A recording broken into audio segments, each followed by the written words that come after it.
So I want you to show you guys how they try to target me. So I was on the block, the girl come up with a water bottle, right? So I walk past you, look at the Jewish guy up there, doing the hand signal. So you see the water bottle on the chair right there, right? Look at the hand signals. Yeah. So this is the guy over there with the broom, right?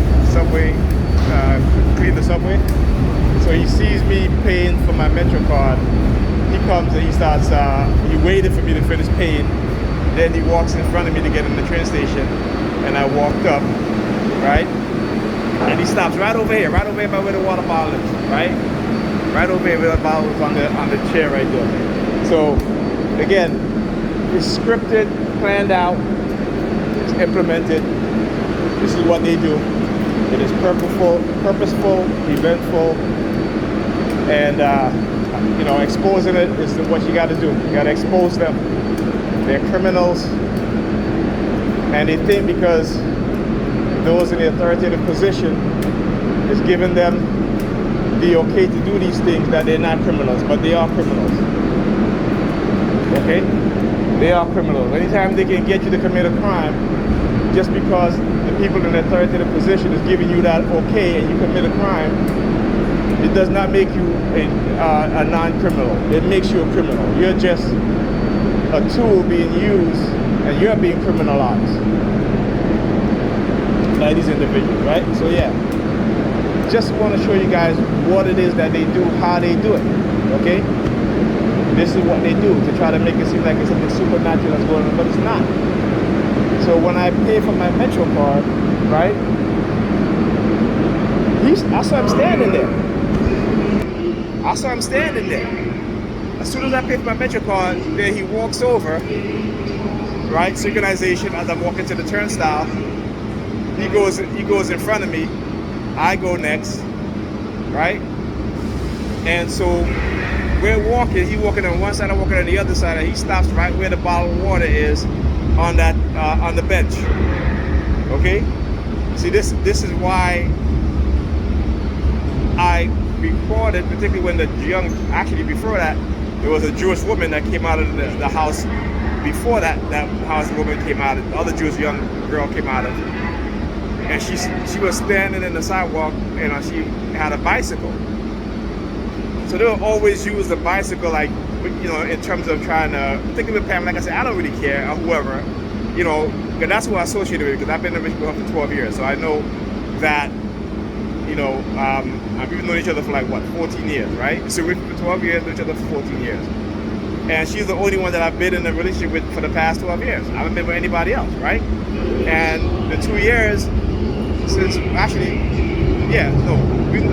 about 3 years. 3 years since we were officially done, right?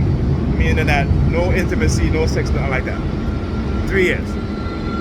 So she's the only, and knowing in this program how they destroy relationships, so I associate those things with her in terms of that, in those nature.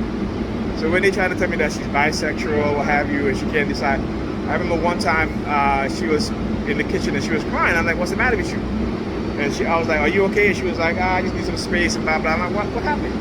She's like, I'm confused about my sexuality or some shit like that. You know what I'm saying? And I'm like, see, this is why doing research is so important.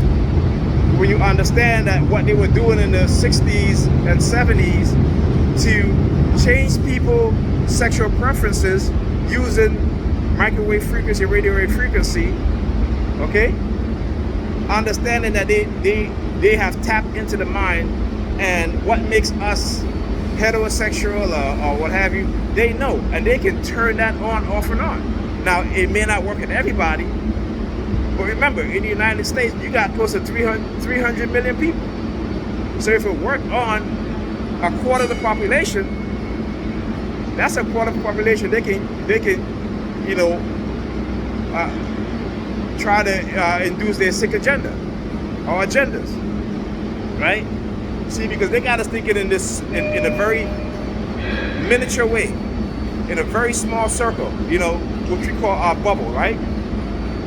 So we're not aware of the broader bubble or the broader society and the shit that they do, particularly when it comes to secrecy, particularly when it comes to white supremacy, and particularly as a black person, knowing and understanding how the U.S. government and security agencies, the white supremacists in business, whether it be financial or and in academia and in medical industry, psychological institutions, how they all have conspired together to keep black people in a destitute, demeaning, negative state, right?